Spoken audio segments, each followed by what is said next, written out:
Η διπολική διαταραχή, προηγουμένως γνωστή ως μανιοκατάθλιψη, είναι μια ψυχική διαταραχή που χαρακτηρίζεται από περίοδοι κατάθλιψης και περίοδοι ασυνήθιστα υψηλής διάθεσης που κρατούν από μερικές ημέρες έως εβδομάδες. Εάν η υψηλή διάθεση είναι σοβαρή ή συνδεδεμένη με ψύχωση, ονομάζεται μανία. Εάν είναι λιγότερο σοβαρή και δεν επηρεάζει σημαντικά τη λειτουργικότητα, ονομάζεται υπομανία. Κατά τη διάρκεια της μανίας, ένα άτομο συμπεριφέρεται ή αισθάνεται ασυνήθιστα ενεργητικό, χαρούμενο ή εκνευρισμένο και συχνά λαμβάνει ανεξέλεγκτες αποφάσεις με λίγη σκέψη για τις συνέπειές τους. Συνήθως υπάρχει επίσης μειωμένη ανάγκη για ύπνο κατά τις φάσεις της μανίας. Κατά τις περιόδους της κατάθλιψης, το άτομο μπορεί να βιώνει κλάματα και να έχει αρνητική στάση ζωής και ανεπαρκή επαφή με άλλους. Ο κίνδυνος αυτοκτονίας είναι υψηλός. Κατά τη διάρκεια ενός διαστήματος 20 ετών, το 6% αυτών που πάσχουν από διπολική διαταραχή πέθαναν από αυτοκτονία, ενώ το 30-40% ασχολήθηκαν με αυτοβλάβεια. Άλλες ψυχικές παθήσεις, όπως οι διαταραχές άγχους και οι διαταραχές χρήσης ουσιών, συνδέονται συχνά με τη διπολική διαταραχή. Ενώ οι αιτίες αυτής της διαταραχής της διάθεσης δεν κατανοούνται σαφώς, θεωρείται ότι τόσο γενετικοί όσο και περιβαλλοντικοί παράγοντες παίζουν ρόλο. Πολλοί γονίδια, καθένα με μικρές επιδράσεις, μπορεί να συμβάλλουν στην ανάπτυξη της διαταραχής. Οι γενετικοί παράγοντες εξηγούν περίπου το 70-90% του κινδύνου εμφάνισης διπολικής διαταραχής. Οι περιβαλλοντικοί παράγοντες κινδύνου περιλαμβάνουν την ιστορία κακοποίησης κατά την παιδική ηλικία και τον μακροχρόνιο στρες. Η κατάσταση κατατάσσεται ως διπολική διαταραχή τύπου ΙΑΣ, εάν υπήρξε τουλάχιστον μία επεισοδιακή μανία, με ή χωρίς κατάθλιψη, και ως διπολική διαταραχή τύπου EXTA, εάν υπήρξε τουλάχιστον ένα επεισοδιακό υπομανικό, αλλά χωρίς πλήρεις επεισοδιακές μανίες, και μία κύρια επεισοδιακή κατάθλιψη. Κατατάσσεται ως κυκλοθυμία, εάν υπάρχουν υπομανικά επεισόδια με περίοδοι κατάθλιψης που δεν πληρούν τα κριτήρια για κύρια επεισοδιακά κατάθλιψης. Εάν αυτά τα συμπτώματα οφείλονται σε φάρμακα ή ιατρικά προβλήματα, δεν διαγιγνώσκονται ως διπολική διαταραχή. Άλλες καταστάσεις που έχουν επικαλυπτόμενα συμπτώματα με τη διπολική διαταραχή περιλαμβάνουν τη διαταραχή ελλειματικής προσοχής και υπερκινητικότητας, τις διαταραχές προσωπικότητας, τη σχιζοφρένεια και τη διαταραχή χρήσης ουσιών, καθώς και πολλές άλλες ιατρικές καταστάσεις.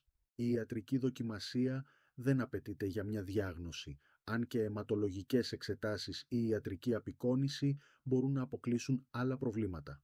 Οι σταθεροποιητές διάθεσης, όπως η λιθίου, και ορισμένοι αντιεπιληπτικοί, όπως το βαλπροϊκό οξύ και η καρβαμαζεπίνη, καθώς και ανατυπικά αντιψυχωτικά, όπως το αριπιπραζόλ, είναι η βάση για τη φαρμακευτική πρόληψη της υποτροπής σε μακροπρόθεσμο επίπεδο.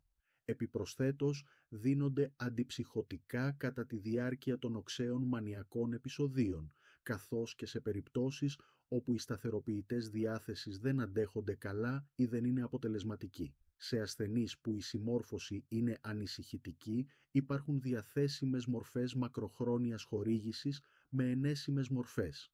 Υπάρχουν μερικά στοιχεία που υποδεικνύουν ότι η ψυχοθεραπεία βελτιώνει την πορεία αυτής της διαταραχής. Η χρήση αντικαταθλιπτικών σε καταθλιπτικά επεισόδια είναι αμφιλεγόμενη. Μπορεί να είναι αποτελεσματικά, αλλά έχουν συνδεθεί με την εκδήλωση μανιακών επεισοδίων. Η αντιμετώπιση των καταθλιπτικών επεισοδίων, συνεπώς, είναι συχνά δύσκολη. Η ηλεκτροσυναισθητική θεραπεία, ECT, είναι αποτελεσματική σε οξεία μανιακά και καταθλιπτικά επεισόδια, ειδικά με ψύχωση ή κατατονία. Η εισαγωγή σε ψυχιατρικό νοσοκομείο μπορεί να απαιτηθεί εάν ένα άτομο αποτελεί κίνδυνο για τον εαυτό του ή άλλους.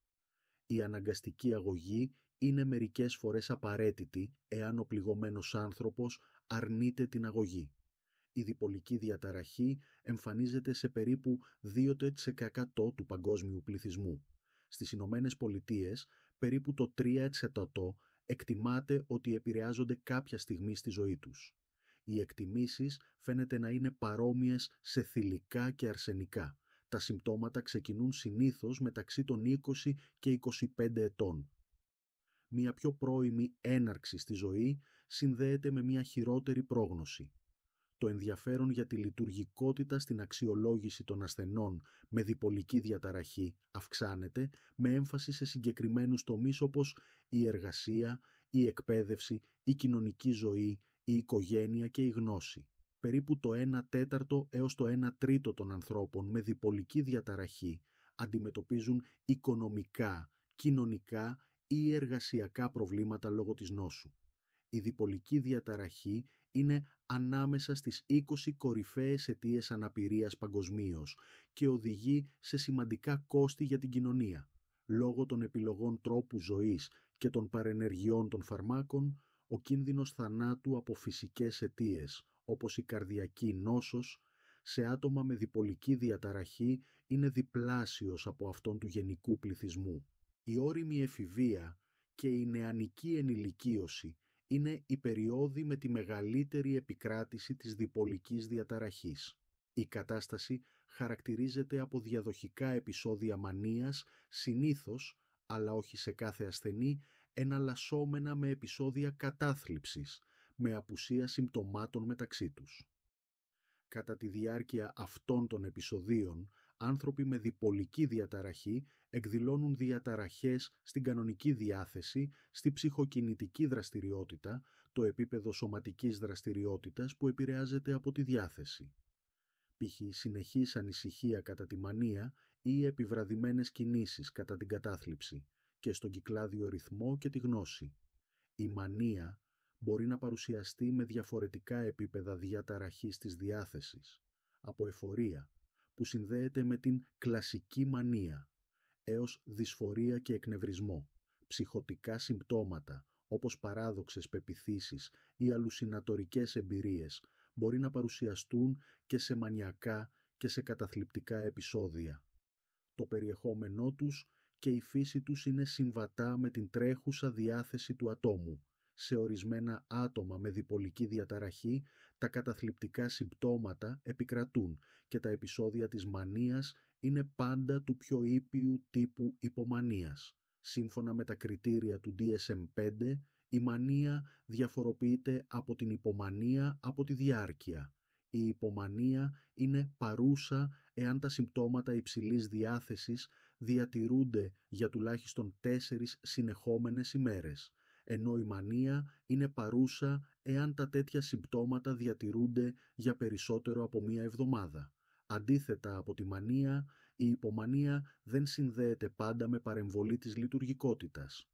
Οι βιολογικοί μηχανισμοί που ευθύνονται για τη μετάβαση από ένα επεισόδιο μανίας ή υπομανίας σε ένα επεισόδιο κατάθλιψης ή αντίστροφα παραμένουν κακώς κατανοητοί.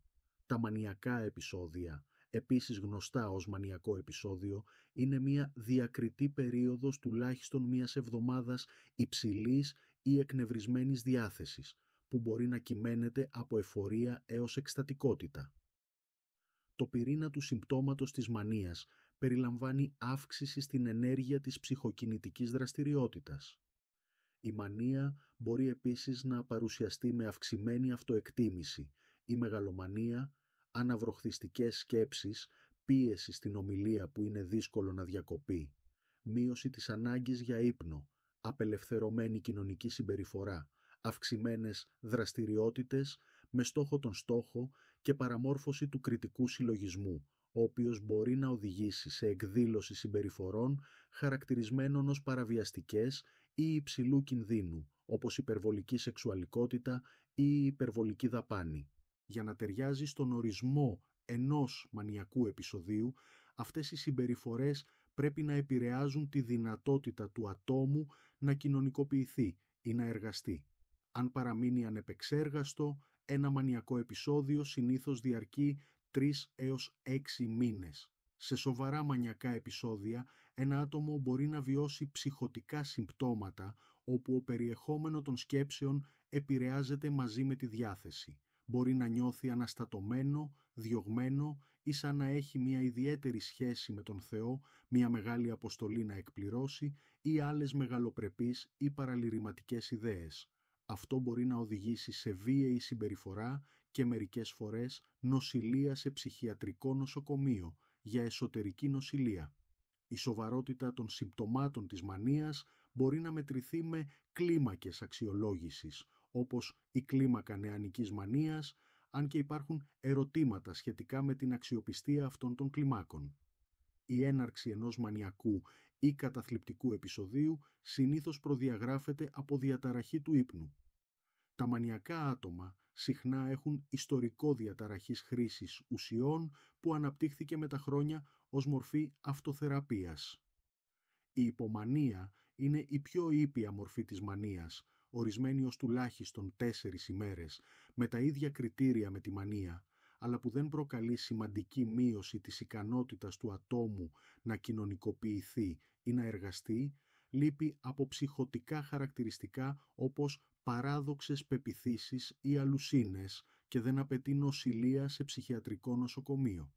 Συνολικά, η λειτουργικότητα ενδέχεται να αυξάνεται κατά τη διάρκεια των επεισοδίων υπομανίας και θεωρείται ότι λειτουργεί ως μηχανισμός άμυνας ενάντια στην κατάθλιψη από ορισμένους. Τα επεισόδια υπομανίας σπανίως προχωρούν σε πλήρως αναπτυγμένα μανιακά επεισόδια.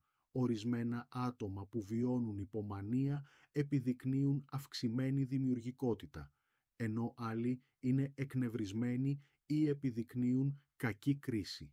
Η υπομανία μπορεί να αισθάνεται καλή σε ορισμένα άτομα που τη βιώνουν, αν και οι περισσότεροι άνθρωποι που βιώνουν υπομανία δηλώνουν ότι ο άγχος της εμπειρίας είναι πολύ πονετικός. Οι άνθρωποι με διπολική διαταραχή που βιώνουν υπομανία τείνουν να ξεχνούν τις επιπτώσεις των πράξεών τους στους γύρω τους. Ακόμα και όταν η οικογένεια και οι φίλοι αναγνωρίζουν τις αλλαγές στη διάθεση, το άτομο συχνά θα αρνηθεί ότι κάτι είναι λάθος. Αν δεν συνοδεύονται από καταθλιπτικά επεισόδια, τα επεισόδια υπομανίας συχνά δεν θεωρούνται προβληματικά, εκτός εάν οι αλλαγές στη διάθεση είναι ανυπόκριτες ή εκρηκτικές. Συνήθως, τα συμπτώματα συνεχίζονται για χρονικές περιόδους από μερικές εβδομάδες έως μερικούς μήνες.